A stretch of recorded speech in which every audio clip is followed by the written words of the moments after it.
De volta ao nosso estudo do Estatuto da Igualdade Racial, a Lei número 12.288 de 2010. Na última aula, a gente deu o pontapé inicial. Analisamos o título primeiro de ponta a ponta. Creio que não deixamos passar nada. Agora, vamos destrinchar mais um título, o título 2, que trata dos direitos fundamentais. Vamos analisar pontos cruciais para entender como o Estatuto garante os direitos da população negra em áreas específicas. Veja no nosso mapa quais são essas áreas abordadas pelo Estatuto. E fique atento, porque cada artigo aqui trata de garantias importantes. E esses detalhes são ouro em concursos públicos. Vamos por partes, começando com o tema da saúde. O artigo 6 abre o capítulo da saúde com uma afirmação direta. O direito à saúde da população negra é garantido pelo poder público. Guarde essa palavra, garantido. Não é uma recomendação, é um dever do Estado. E como essa garantia se materializa, você sabe? Mediante políticas universais, sociais e econômicas. O objetivo dessas políticas é claro e objetivo: reduzir o risco de doenças e de outros agravos que afetam de forma desproporcional a população negra. Guarde isso: garantia pelo poder público através de políticas amplas para a redução de riscos.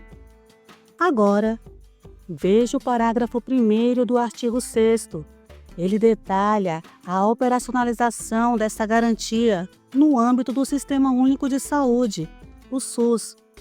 E quem tem essa obrigação?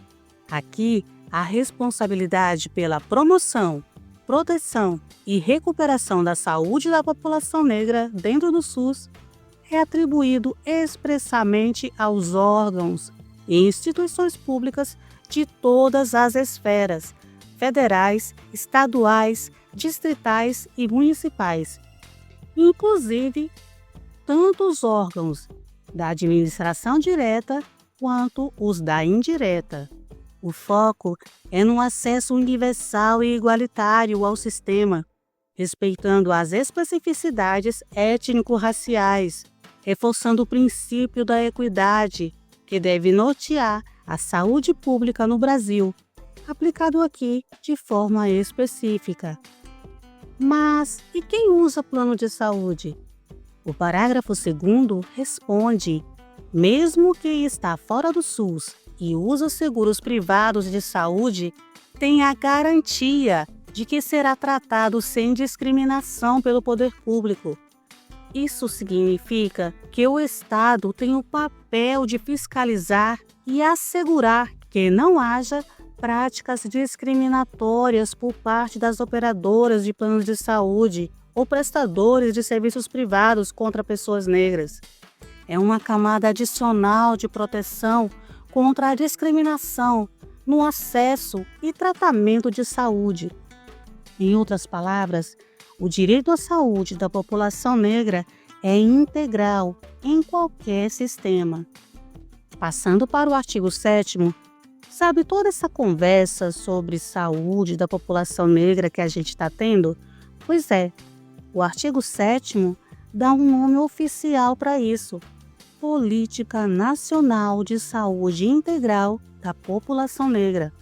Pense assim, esse artigo nomeia o pacote de ações de saúde para esse grupo.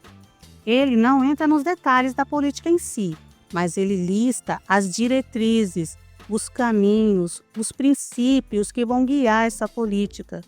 Entender essas diretrizes é fundamental para a prova. São só 3 incisos, mas super importantes. Vamos a eles. Olha só o primeiro ponto. O inciso 1 do artigo 7º, ele bate na tecla da participação social. A diretriz é clara: ampliar e fortalecer a participação das lideranças dos movimentos sociais em defesa da saúde da população negra. E onde? Nos espaços de decisão do SUS. Isso é o famoso controle social do SUS em ação. É a população negra, através de suas lideranças, tendo voz ativa nas decisões sobre as políticas que afetam a sua própria saúde. É a comunidade no centro do planejamento. Seguindo em frente, o inciso 2 foca em algo essencial: pesquisa. A política deve promover a produção de conhecimento científico e tecnológico em saúde da população negra. E por que isso é crucial? Sem pesquisa, a gente não entende as especificidades de saúde desse grupo, não identifica as iniquidades, ou seja, as desigualdades injustas. Sem evidências científicas, como a gente cria políticas que realmente funcionam? É a pesquisa que dá a base para agir com precisão. Para fechar as diretrizes do artigo 7º, chegamos ao inciso 3º. Ele fala de informação e educação. A política precisa desenvolver processos de informação, comunicação e educação para ajudar a reduzir as vulnerabilidades da população negra. Isso inclui criar campanhas de saúde que conversem com essa população, capacitar os profissionais de saúde para atenderem melhor e conscientizar a própria população sobre seus direitos e cuidados. Isso é pura potência. Informação liberta, protege e empodera. E preste atenção, comunicação também é política pública. Não esquece disso, combinado? Show de bola! Agora, no artigo 8º, a gente pisa no acelerador e vê para onde essa política está indo. O artigo 8º detalha os objetivos da Política Nacional de Saúde Integral da População Negra. Enquanto o artigo 7º trouxe as diretrizes gerais de organização, o artigo 8º lista as metas, os resultados que a política busca alcançar. Esses incisos aqui são vitais para entender a prática dessa política no SUS. Vamos por partes, porque os incisos são carregados de conteúdo importante. E fique atento aos verbos e aos focos de cada objetivo. Objetivo número 1. A promoção da saúde integral da população negra. Parece óbvio, né? Mas ele adiciona um elemento chave para a sua prova, priorizando a redução das desigualdades étnicas e o combate à discriminação nas instituições e serviços do SUS.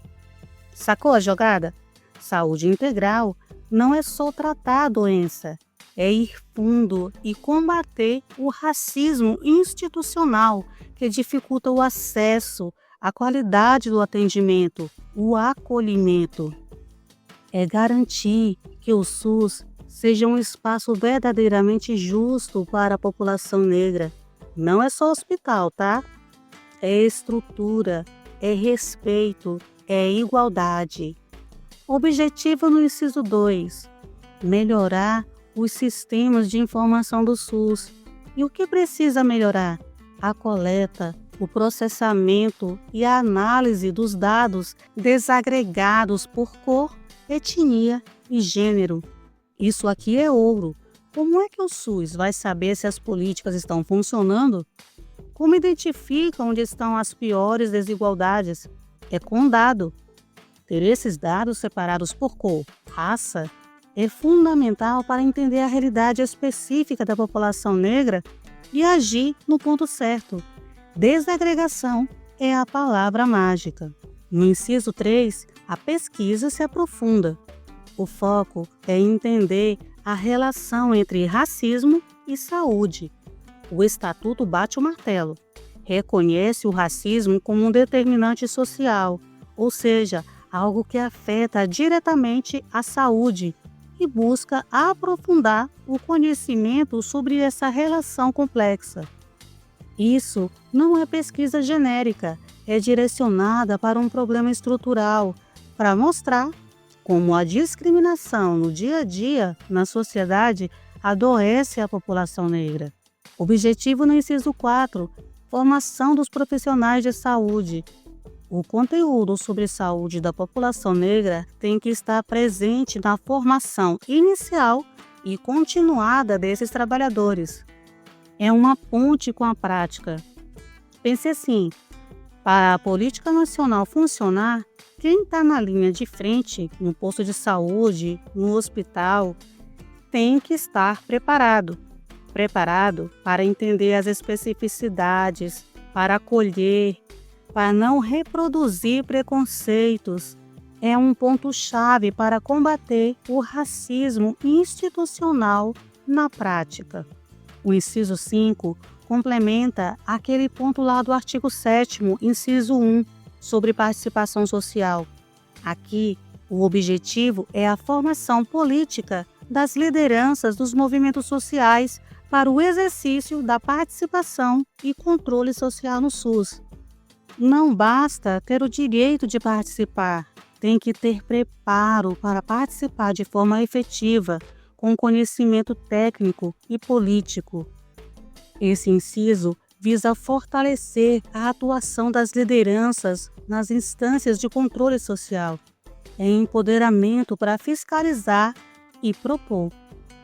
Para fechar o capítulo da saúde, o parágrafo único do artigo 8 traz uma proteção super importante e específica para os moradores das comunidades de remanescentes de quilombos. Eles serão beneficiários de incentivos específicos para garantir o direito à saúde. Olha que sacada!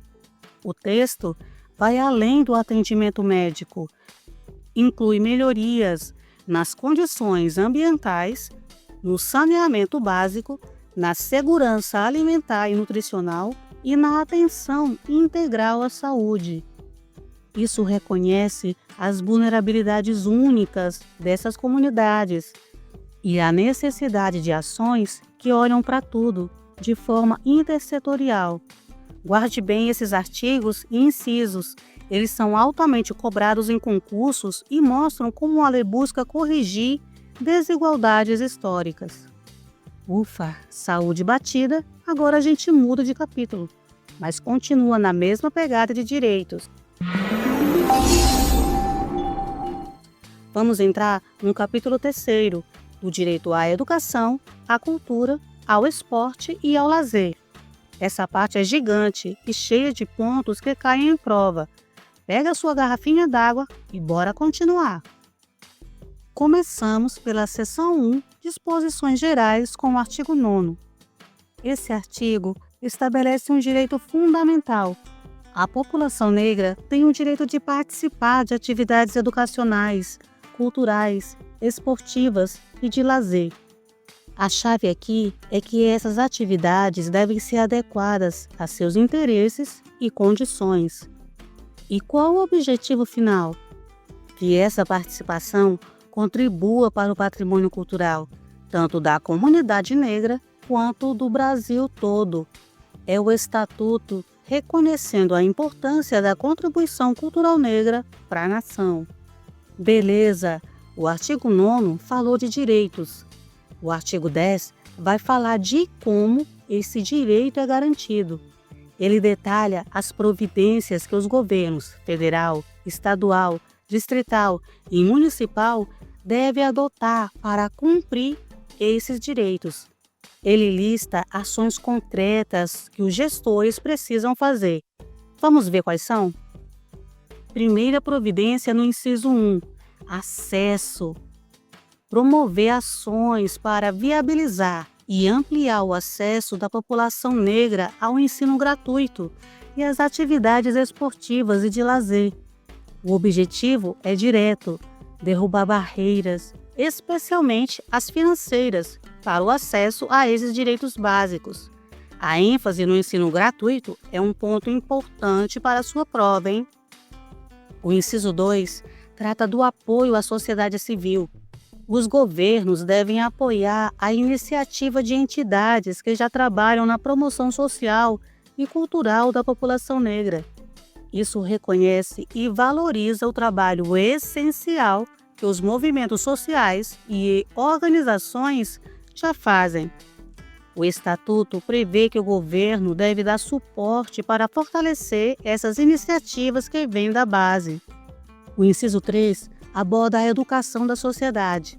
Ele prevê o desenvolvimento de campanhas educativas, inclusive nas escolas, para que a solidariedade aos membros da população negra faça parte da cultura de toda a sociedade.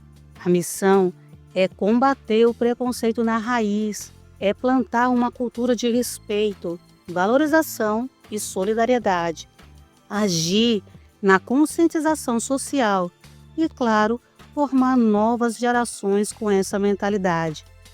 Para fechar as providências do artigo 10, o inciso 4 foca num segmento super importante, a juventude, implementar políticas públicas para o fortalecimento da juventude negra brasileira. Isso reconhece que a juventude negra enfrenta vulnerabilidades específicas e precisa de políticas direcionadas para garantir seu desenvolvimento, segurança e oportunidades. É um olhar especial para a galera jovem. Beleza, saímos das disposições gerais e agora entramos na seção 2 da educação. E aqui, pessoal, temos pontos absolutamente essenciais que caem demais em prova, especialmente aquelas ligadas ao currículo escolar. Fica ligado. Presta muita atenção aqui. O artigo 11 é o coração dessa seção e um dos mais cobrados. Ele estabelece a obrigatoriedade do estudo da história geral da África e da história da população negra no Brasil. E essa obrigatoriedade é onde? Nos estabelecimentos de ensino fundamental e de ensino médio, tanto públicos quanto privados. A menção à Lei 9.394, de 96, a nossa LDB, mostra que isso está integrado às diretrizes da educação nacional. Memoriza: estudo obrigatório de história da África e da população negra, no fundamental e médio, em escola pública e privada. Isso cai em prova. O parágrafo 1º do artigo 11 detalha como esse conteúdo obrigatório deve ser abordado. Ele determina que os conteúdos referentes à história da população negra no Brasil serão ministrados no âmbito de todo o currículo escolar. Essa inclusão reforça a identidade, a autoestima e o reconhecimento da contribuição dos povos africanos à formação da sociedade brasileira. Não é para ser só uma aulinha separada ou um tema de canto. Tem que permear todas as disciplinas, resgatando a contribuição decisiva da população negra para o desenvolvimento social, econômico, político e cultural do país. É para integrar essa história de forma transversal em tudo que se ensina. O parágrafo 2º fala da preparação para que essa obrigação seja cumprida. O órgão competente do Poder Executivo, geralmente o Ministério da Educação, deve fomentar, ou seja, promover, incentivar a formação iniciada e continuada de professores e a elaboração de materiais didáticos específicos para cumprir o artigo 11. Pensa comigo, não adianta mandar ensinar se não prepara quem ensina e não dá o material certo, não é? Esse parágrafo garante que professores estejam capacitados e que haja recursos adequados para levar essa história e cultura para a sala de aula. O parágrafo 3º traz uma ação prática ligada a datas comemorativas importantes. Nas datas cívicas, os órgãos de educação devem incentivar a participação de intelectuais e representantes do movimento negro para debater com os estudantes suas vivências e o tema em comemoração.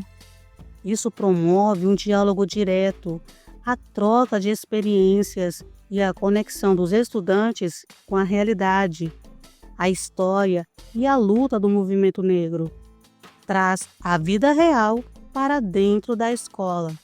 Mudando um pouquinho o foco, o artigo 12 trata do fomento à pesquisa de pós-graduação.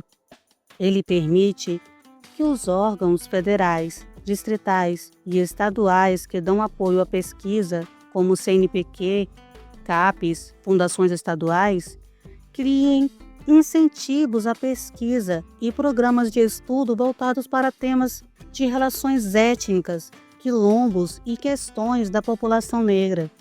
Isso estimula a produção acadêmica.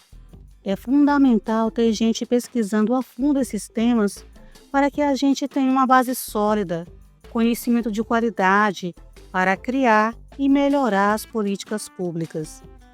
Agora, o olhar se volta para o ensino superior, tanto público quanto privado. O artigo 13 diz que o Poder Executivo Federal deve incentivar essas instituições a fazerem algumas coisas sem atrapalhar a legislação que já existe. Veja nos incisos o que a universidade é incentivada a fazer. O inciso 1 incentiva a pesquisa dentro da própria universidade. É para apoiar grupos e centros de pesquisa em programas de pós-graduação que desenvolvam temas de interesse da população negra, sempre respeitando a ética em pesquisa. Similar ao artigo 12, mas focado na estrutura acadêmica interna. O inciso 2º foca na formação de futuros professores. Incentiva-se a incorporar nos currículos dos cursos de formação de professores, as licenciaturas, por exemplo, temas que incluem valores ligados à pluralidade étnica e cultural do Brasil. Isso é para garantir que os professores que vão sair da universidade estejam prontos para trabalhar com a diversidade, para incluir a temática racial em sala de aula, para não reproduzir preconceitos. Isso é essencial, concorda? O inciso 3 trata da extensão universitária e do acesso à tecnologia. As universidades devem desenvolver programas de extensão para aproximar jovens negros de tecnologias avançadas. E olha o detalhe para a prova. Deve ser assegurado o princípio da proporcionalidade de gênero entre os beneficiários. A ideia é reduzir a exclusão digital e tecnológica para jovens negros e, ao mesmo tempo, garantir que meninas e mulheres negras também tenham essa oportunidade, mantendo a proporção. O inciso 4 incentiva a cooperação técnica entre a universidade e a educação básica. Universidades devem fazer programas de cooperação com escolas, infantil, fundamental, médio e técnico, para a formação docente baseada em equidade, tolerância e respeito às diferenças étnicas. É a universidade ajudando a qualificar os professores que já estão na rede básica, fortalecendo a formação em temas raciais na prática. É a criação de uma ponte super importante. O artigo 14 volta a falar do apoio à sociedade civil, assim como o artigo 10 e 11, mas aqui com foco em ações socioeducacionais. O poder público deve estimular e apoiar ações socioeducacionais feitas por entidades do movimento negro que trabalham pela inclusão social. Esse apoio pode vir de várias formas: cooperação técnica, intercâmbios, convênios, incentivos financeiros. De novo, o Estatuto reconhecendo e fortalecendo o trabalho essencial que o movimento negro faz pela base. Se liga nesse aqui. O artigo 15 é curto, direto e poderosíssimo para concursos. Ele diz: o poder público adotará programas de ação afirmativa. Ponto. Esse artigo é a base legal dentro do Estatuto da Igualdade Racial para as famosas políticas de ação afirmativa, como as cotas raciais em universidades, concursos públicos. Ele não detalha como serão essas ações, mas estabelece a obrigatoriedade do poder público em adotá-las. Guarde muito bem isso. Ação afirmativa é um dever do poder público, previsto no artigo 15 do Estatuto. Cai demais. Para fechar essa seção da educação, o artigo 16 fala do acompanhamento e avaliação das políticas.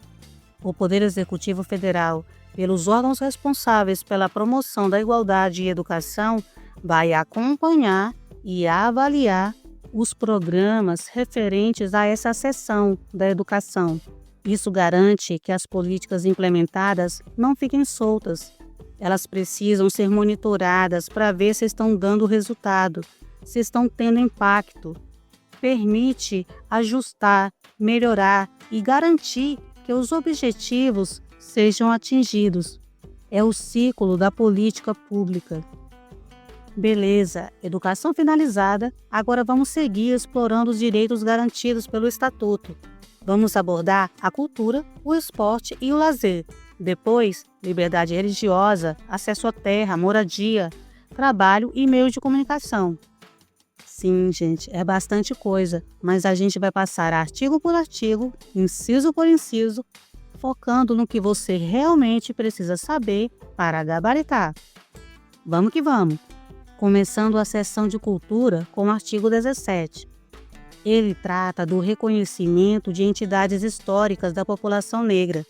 O poder público vai garantir o reconhecimento das sociedades negras, clubes e outras formas de manifestação coletiva da população negra que tenham trajetória histórica comprovada, como patrimônio histórico e cultural.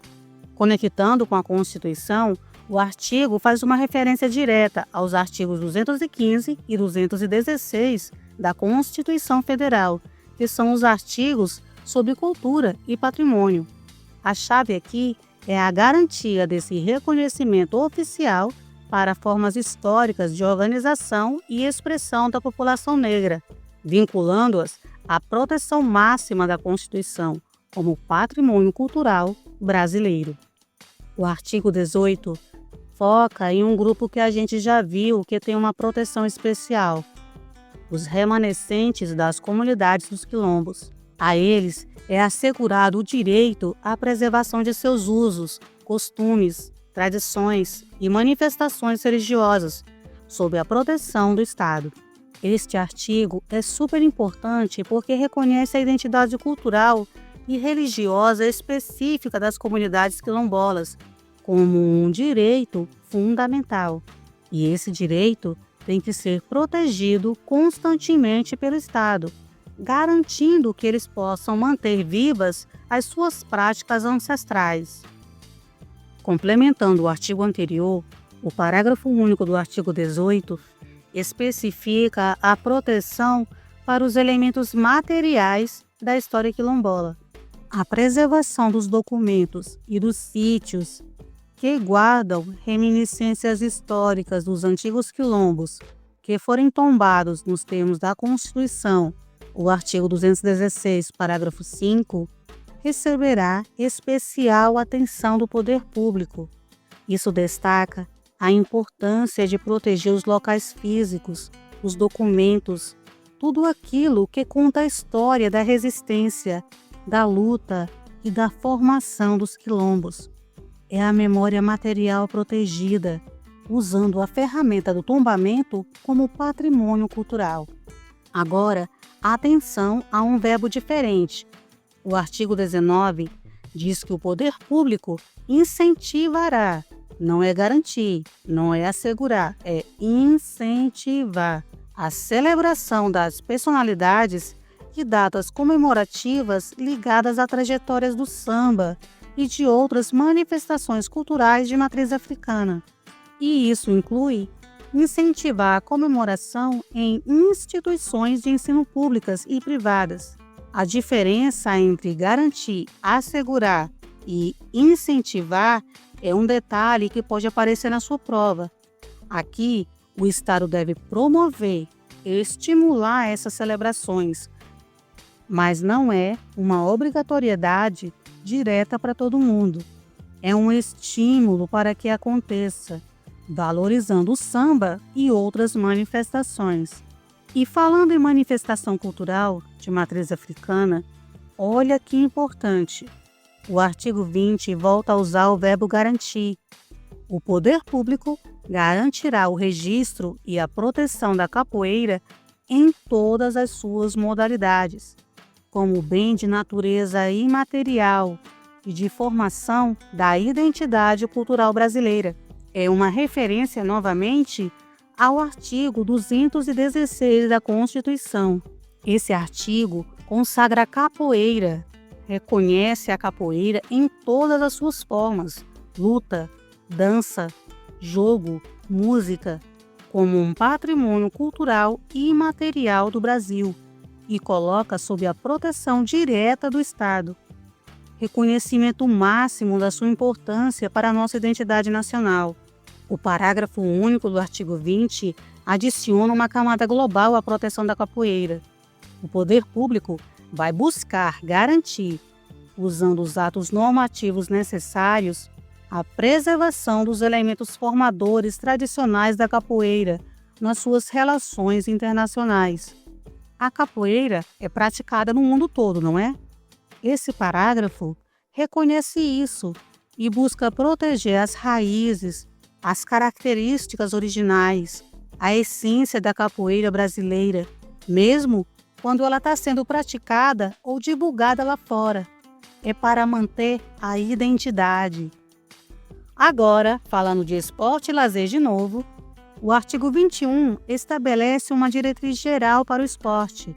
O poder público fomentará, ou seja, promoverá, estimulará o pleno acesso da população negra às práticas desportivas, consolidando o esporte e o lazer como direitos sociais.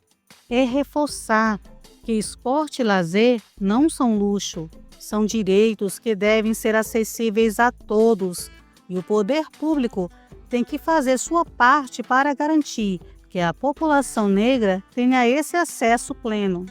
E para fechar essa sessão, o artigo 22 traz um reconhecimento formal para a capoeira, agora no âmbito esportivo. A capoeira é reconhecida como desporto de criação nacional, nos termos do artigo 217 da Constituição Federal. Vimos que a capoeira é patrimônio cultural imaterial, no artigo 20. Agora, o Estatuto também a inclui no rol dos esportes nacionais, garantindo a ela os direitos e a proteção que as práticas esportivas têm, sem que ela perca a sua essência cultural e artística, claro. O parágrafo 1º do artigo 22 detalha o reconhecimento da atividade do capoeirista. A atividade de capoeirista será reconhecida em todas as modalidades em que a capoeira se manifesta, seja como esporte, luta, dança ou música. E mais, é livre o exercício em todo o território nacional. Isso valida o trabalho do capoeirista nas suas várias facetas e garante que quem pratica ou ensina capoeira pode fazer isso livremente em qualquer canto do Brasil. Essa é importante para quem pratica a capoeira. E para fechar o bloco, o parágrafo 2º do artigo 22 fala sobre o ensino da capoeira. É facultado, ou seja, é permitido, é opcional, não é obrigatório. O ensino da capoeira em instituições públicas e privadas. E quem pode ministrar?